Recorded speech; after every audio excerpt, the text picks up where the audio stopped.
Today, our guest is Reem Borrows. For over 20 years, Reem Borrows worked in the pharmaceutical industry and in senior leadership role, leading the developing effective teams and individuals across the area of sales, marketing, and training before launching her own business with Dream Consulting. Reem's authenticity as a leader, her business acumen mindset developed strategy, and her dedication to achieving results set the foundation of her work with the individuals and teams, as well as both a small and large corporation, in helping them to realize their full potential and achieving greater success. As a highly sought after coach, Reem cultivates the principal strategies and fundamental of winning mindset with her mentorship of individuals, teams, and businesses, and especially in education people on how to find their true calling and unleash their complete potential. They fervently believe that beautiful things happen and amazing results unfold when you bring a group of people together and work with them to become the best at what they do. What a beautiful thought. So help me to welcome today Reem Borrows in Conversation with Priya. Okay, hello, Reem. Welcome to our show, Conversation with Priya. Thank you for joining in and accepting my request. Oh, thank you. So lovely to be here too. Thank you. So let's, before we start in our further conversation, I would like to know a little bit of your background. You know, we've been known for a while in LinkedIn and all, and I know you're very passionate about helping people. Would you like to say something about your journey? Yeah, absolutely. So maybe I can start with just sharing the why behind Dream Coaching and Consulting, what it is that we do. And I'll explain as to why it's been a passion of mine for many, many, many years. So, Priya, my main focus in Dream Consulting, Coaching and Consulting's main focus is on human potential. Yeah. Okay. And if you have a look at the emotional global report in 2017, it talks around that 85% of people are actually stressed out and don't enjoy what they do. Sure. And so then you start to ask questions around, well, people are waking up day in, day out, day in, day out, day in, day out, not living their true life. Yeah. The life that they could. And we know, and the premise that I've always worked on is that we know that people have been gifted with more talent and ability than they'll ever hope to use in this lifetime. I agree. So right? I agree. Yeah. Yet we get so bogged down in noise, we get so bogged down with circumstances and what's happening on the outside that we become not happy with what we do, and we just wake up every morning hoping for something different, yet we go to this work, to our business, to this, not really being satisfied. Yeah. On top of that, the same respondents, up to 40% of them actually said that they were either anxious or stressed out, at home or at work. Wow. So the question is, what are we doing? Are we really living a beautiful life to our fullest potential? Mm. And so my whole corporate career, I've always been very, very passionate in this area, has been around, well, how do I help people to develop to a point where they're using their full potential? Wow. Interesting thought. Full potential, though, not through pain and suffering and stress and anxiety, full potential from embracing change, from understanding their mindset, from understanding just the true power that they have when they start to focus their thoughts on what it is that they want rather than what they don't want. Yeah, yeah. See, a lot of people actually come up with this idea, don't want situation, right? And it doesn't matter which community, which gender you belongs to, the problem is same. Yeah, exactly. They know what they don't want. They don't know what they want, actually. This is it. We have become experts at, and we spend all our time in what we don't want. Now, whether it's at an individual level, whether it's at a small business level, team level, or a large corporate level, there's too much time spent on what we don't want. Now, it's really important to recognize the problem. You need to. I mean, even if you have a look at psychology, human behavioral psychology and cognitive behavior, when you look at identifying a problem, it's really important that we do look at the problem, because people's motivation sort of increases when they express. You don't want to suppress. Yeah. because suppression just leads to dis-ease, which leads to disease. Right? You want to express it. But then we know that on the graph, on a continuum, that to begin with, when you talk about a problem, you might be motivated, but then we slump, right? It becomes very negative, and performance with that slumps. And this is when you hear people saying, I'm sick of talking about my problems. I'm sick of even thinking about it. You hear that all the time. I'm sick of the same thing over and over and over again because we're focusing too much on the problem. Yeah. So what we do is we allow people to vent. You need to identify what the problems are. And then we talk about, okay, so what is it that you actually want? So we go to the end in mind. Yeah. And then just like project management 101, you work, this is for the mind, you work from the end in mind and you plan out everything. Now, we do that on a personal development level, like this is what I do during coaching and consulting. At a personal development level, we do it at an executive coaching level, we do it at a team level, and we do it in a strategic, sort of business strategic planning level. Yeah, yeah. So I was listening to the guy, this Dandapani, he's a Moncton business owner, and he talks about concentration. And if you are concentrating 24/7, what all that negative things, or if you are practicing unfocused behavior, you become good at that, right? You become addicted to it. I'll take it one step further. You become addicted to it at a subconscious level. So intellectually, we all know this, but at a subconscious level, because all of our behavior is 96 to 98% of our behavior, it is at a subconscious level. Yeah. So we're just operating by feeling, and then we're intellectualizing it all and giving ourselves the reasons why, making everything logical, right? And so then when it's not around and we try to change it, change our habits, because it's so embedded in a subconscious and we become addicted to it, we actually miss it. Yeah, yeah. And so that's your point of difference, that you actually help them to come out of, their shell. Yeah, the biggest point of difference is this. All this information, as you know, is available. You can go and Google it. You don't need Priya. No one needs you. No one needs me because of Google, right? You can. Yeah. It's a point of from point of like thinking about what it is that you want to execution with accountability. Yeah. Because what you want to do is ensure, and where the point of difference is that we just ensure that people get results that stick. So, billions upon billions upon billions of dollars are spent a year globally on training and development. Yeah. Do you know what impact it actually has on human behaviour and change within organisations or personal development? Tiny. Because we're not changing at a core level, at the belief level, at the behavioural level. And so what we ensure we do during coaching and consulting is we take it from ideation to point of execution, and making sure that we replace all bad habits with great habits, processes, systems, operating rhythms, strategic plans, and then obviously the mindset piece, because that's the foundation of it. For sure. And it's everything. I believe everything starts with your mindset.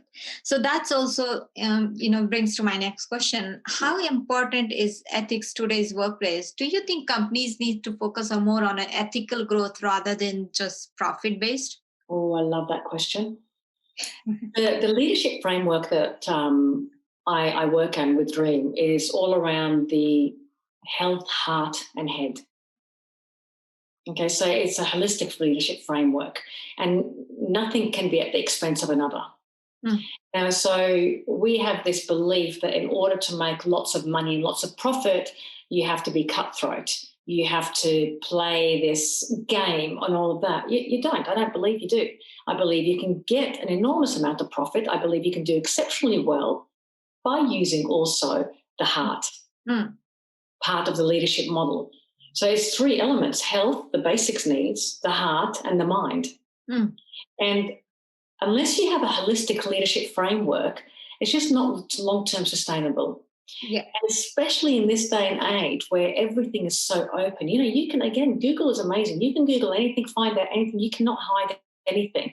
People are looking for the connection now. They're looking for, how do we grow sustainably long-term, but also doing the right thing by everyone. It depends on what sort of leadership framework you can. And I do believe that you can do it ethically, and you should do it ethically and still reap enormous rewards. Yeah, yeah. And we have noticed in past that a lot of social entrepreneurs are growing very fast, and just because they bring that kind of an element in the business, not focusing just on the profit growth or revenue growth. They are going way beyond, bringing all that humanity and the sustainability in the business, and also environment friendliness is also another very good thing which corporates are really focusing on that. There are a couple of companies, I believe, working on the CSR part of this, the consciousness on social awareness level, social activities. It's bringing a lot of businesses upfront in front of the support level. I believe there are a lot of country, like couple of countries has actually, I believe, implemented this mandate. If you are this successful, you have to invest this percentage of your money to the social cause. I think people want to do that too. I think now there is a real awareness around how connected we all are. Yeah. And how short term. So what's happened is that, especially with publicly listed companies, we're on a 3-month cycle. So if it's all about what can we return to the stock market and the shareholders and things like that. So that's where the real problems start. In that we're constantly looking at, we need to return. And so therefore we've got very short term strategies which are quarterly based. Now, imagine if you can just do that. You can do, because that's a reality, but also have a framework within an organisation that works on the connectiveness, works on the giving back, works on the ethical side, and how much more growth you would get from the human resources that you've got. Because a business without its people is just a building, it's just walls. How much you would get from that if you're looking after their needs, if you're looking after their health, their well-being, their development, and then you connect with them from a heart space, and they give back tenfold. Yeah, for sure. And that's why, it's ultimately we are reaching out to the concept human to human connections level, which is very, very important. Absolutely. Like in effective leadership is seen as a key of success. Do you think individuals or groups are better in this regards, like effective leadership? So do I think it's individuals are better than groups? There's no yes or no answer to this one. It's a very, very, very good question, because, leadership starts with self-leadership, and then you've got the leadership models. And groups of people and teams are just an accumulation of people. So you always have to start with the self. It doesn't matter who you are, you start. And they often say, you would need to you should dedicate your life to your priority being personal development and self-leadership. For sure. When you do that, the impact that you have on everyone else is enormous. Yeah. When you learn the true art of self-leadership, you have an enormous amount of sort of influence on everyone that you come in touch with. Yeah. So imagine now you have that self-leadership model that then you adapt to the entire team. Then you've got all the different sorts of people with all the different types of diversity, all the different experiences, all the different backgrounds, and you bring them together, but they've already got the self-leadership model in place. So that means they're open to growth. They don't have a fixed mindset. That means they're open to entertaining all new ideas without judgment. Yeah. Then you have something which is called quantum leaps. Yeah. Because there's a coism, it's called you have to do it alone, but you can't do it by yourself. Very beautiful saying. Yes. Right. So what does that mean? You actually have to make a decision that self-development is your number one priority. Yeah. Self-leadership. Yeah. And you want to be open to growth, entertaining new ideas, constantly having a look at other perspectives. Because 90% of the problems in this world is simply due to the inability of people to look at another person's perspective. Seeing everything black or white. I agree. Right. So now imagine if you have a team of people who have a whole range of perspectives and willing to entertain new ideas, and how that leadership framework would work in terms of productivity. All of a sudden you've got quantum leaps in an organisation. Yeah. And that's where that's the foundation of whole company culture concept. Absolutely. And, when we say you have to do it by yourself, but you can't do it alone, and perception, it's understanding what's happening in a mind. I mean, if you look at a lot of the research, they say that we have up to 400 billion bits of information coming at us at any 1 second, and we only see 2,000 of those bits of information. And that 2,000 bits of information is based on our belief system, our experiences. Yeah. So at any one time, what am I not seeing? See what I mean by entertaining new ideas? So that's why you need the team and the diversity. Yeah. And you need people from different experiences who don't agree with you all the time. You need to have the ability to be able to create positive tension. Yeah. And in that case, like, what's in your word are the key attribute for success? Where do you put failure in the context? Oh, I love that as well. God, you're asking good questions today too. So belief systems and all of that depends on how you define certain things. So the question is, how do you define success, and how do you define failure, and how do you define discipline, everything like that? So for me, it's the first place to start is, how do I define success? Yeah. And for me, the best definition of success comes actually from Napoleon Hill. Yeah. Success is the progressive realization of a worthy ideal or a goal. I love it. Right. So again, success is the progressive realization of a worthy ideal or a goal. So we are goal-seeking organisms. You're either dying or you're disintegrating. That's the law, right? For sure. So the question now is going to be not where am I today, but what is my goal for the future? And then understanding that reaching the goal is not actually the goal. It's the growth that I get from it. That's the goal. Right, because if I'm here today and this is my goal, everything that happens in between, so the ebb and flow, is just a learning journey. Yeah. So that takes us now to the definition of failure. So what is your definition of failure? Yeah. So most people, they base it on circumstances. I won in this, so therefore I'm successful. I didn't win this, so therefore I'm a failure. I can do this, and I've got $1 million in the bank account.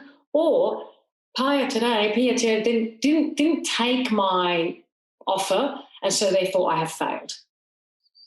So we're basing it on circumstances. Yeah. Rather than looking at failure as I think it's Bob Proctor that says this, the first act in learning. Right. So understanding that failure is a very, very, very important part of our growth. Yeah. And anyone who has done anything of any significance has had to experience failure. And I see it as a very positive thing. Failure is good. I feel like it doesn't complete the whole journey if you haven't failed. No. So what's your definition of failure? That's the first step you have to ask yourself. And if you're allowing circumstances to define your success or failure, as a human race, we are doomed. So I worked in the pharmaceutical space for over 22 years. So if you have a look at, for example, vaccinations, and I know it's a very heated topic right now, but if you have a look at, we've eradicated polio, eradicated a whole host of different things. Yeah. But that came from a scientist who went, I think I can do this. And then they went through a process of elimination. So for them, they go, well, this didn't work. Good. Now I can move on to the next. This didn't work. Good. Then I can move on to the next. Yeah. The general public go, oh, I failed in this, so therefore I must be bad. Well, no, it just means that you need to go on to your next step and your next step and your next step. And I think organisations, small business or large businesses, have to adopt this notion of failure is positive. Yeah, I mean, whole scientific approach is based on the, failures after failures. And what is research? Research is something that for one particular problem, you tried 100 different approach and you failed in 99 and one was the winner. Exactly. So what you do then is you go, what's my long-term vision, my success, right? And then everything that happens in between is just a learning to get to where you want to get to. Yeah. And I always believe in that, be ready for detour in between whenever you require, and that should not actually create any issue, in any psychological issue, if we have to detour in between. But the ultimate goal is the final approach, Yeah. So, and that leads on to this is why we talk about the health, head and heart. Yeah. The reason why is because it ultimately leads to this. With failure, what happens, the way that people are defining failure, it's allowing them to define happiness. If I succeed, I'm happy. If I fail, I'm not happy. And so therefore, we're really setting ourselves up to be anxious, stressed out, depressed. Yeah. Every time something doesn't go our way, we define it as happy or not happy. Yeah. So then we have to define, well, what is happiness? And we have to really go deeply into that. And what we can't do is sort of attach our happiness to the results that we get. Yeah. Yeah. Does that make sense? Yeah, it does make sense, of course. So that brings me to my last question. Small businesses often face more roadblocks for success. Do you think governments and society needs to do more to support and nurture small firms, or in other words, is a small or big good for growth? Yeah, again, a very interesting question. We can go on for quite some time with this one, but let's remember that every large business started as a small business. For sure. Okay, so, the foundation of it is that you have to start from very small. You start with the P. The challenge for small business, and I love working with both small businesses and large businesses. Why do I do that? Because with small businesses, they've got the ability to be very innovative and creative with no processes, systems and approvals and 3 layers of, matrix organizations. And so therefore, they're able to move much quicker. Yeah. And then with the larger organizations, unfortunately, what they've got is great processes, systems, and understand discipline, right? But it hampers their creativity. So I come into both sides and I take a bit of that's needed here for processes, systems, and put it and help them establish that so they can get results out of creativity and innovation, and then do the same, bring the creativity and innovation to large corporations that are stuck in systems and processes and approval systems. Yeah. What happens with small businesses, though, is that the question is going to be, well, how much do we actually expose ourselves to development, to learning? Because we get stuck in the doing in small business. Doing, and we never, ever look to learn further, and we're constantly looking at our results, right? Yeah. So, for example, government right now has got, especially here in Australia, they've got a lot of things that can help small businesses. Now, the question is, are you tapping into that? Yeah. And how much of it are you tapping into? So a lot of times with small businesses, when I'm working with them and owners, I go, did you know this is available to you for free? Did you know this is available to you for free? And most of the time they said no. I go, well, let's go and take advantage of that, because there's so much there for you. Yeah. And stop being so caught up in the doing that you're sinking. Yeah. Is that? And then we have a look at large organizations. We go, okay, why don't you have a look at the successful small businesses and bring that creativity and innovation into your big machine, which is really hard to maneuver. Yeah, for sure. And in that sense, like what happens with this whole overall approach, I believe we as a consultant and coaches, we should be very careful to educating on those, consciously doing it, the educating more. Like a lot of people are actually posting a lot of content in social media and claiming that they are educating, and but I'm noticing they should actually value add more by providing this kind of information which is available for free. So there is something we are creating, but there are a lot of startup businesses, they have no such exposure. It takes them a while. I'm not saying they won't get that information, they will get one day or another, but if sooner, then they will get the success sooner. Right? Absolutely. There is a lot of support, and it's just a question of digging. And also, I guess what it is that who, as a small business and as a startup, who are your connections and who are you? Because again, you have to do it on your own, but you can't do it alone. Yeah. You have to make a decision that you want to be successful and you want to start an entrepreneurship, but then who are the closest 5 people to you that you're dealing with? Are you masterminding so that they can open up opportunities for you? Where are your connections? Yeah. Hence why, for example, I belong to business chambers. Yeah. And I think the same thing for yourself is that we belong to business so we can help connect small businesses together so that they can see exactly what's available to them. But then you can lead a horse to water, but that's all you can do. Then the rest is up to them to take advantage of it. For sure. For sure. That brings to our end. I would like you to ask the last question. Would you like to suggest something for the startup businesses where they should start? Any one, your 1 cent. Oh, that's beautiful. Thank you. But the first thing for anyone, I would say, start with what do you want? Mm. What is it that you truly want? Not what don't you want? And just write it out. Take time out to write what do you want in your business? How do you want it? Now, without putting limitations on yourself. Yeah. Because this is for free. Yeah. Go wild. Go wild. Then you say, who can help me understand where I can attain that? And reach out to people. Yeah. A lot of times we think that we've got to do everything to ourselves. Look, people love giving. People love connecting. Yeah. I truly believe that the vast majority of us love to help others as we would like to be helped. So just reach out. Yeah. The last one is don't be scared of investing. This is one of the biggest things, because when you start your business, if you're scared of investing, and I see this all the time, how are you going to expect people to invest back into you? Why would you expect people to buy from you if you can't buy from others? Yeah. It's lesson 101. Yeah. Sure. So it's 3 things that I gave you, but anyway. Thank you. I'm sure the audience are going to get a lot of benefit out of our conversation. And it was really beautiful talking to you. And I'm really glad that we did this session together. Thank you so much for joining in. All your details will be given. You are very active in LinkedIn, as I know. So people can find you on LinkedIn and other social media platform as well. So all the details, including your website details, will be given in our description. And people should go and check on you. And audience, don't forget to like, subscribe, and share us. Thank you so much. It was such a pleasure. It was lovely to be here too. Thank you for having me. Thank you.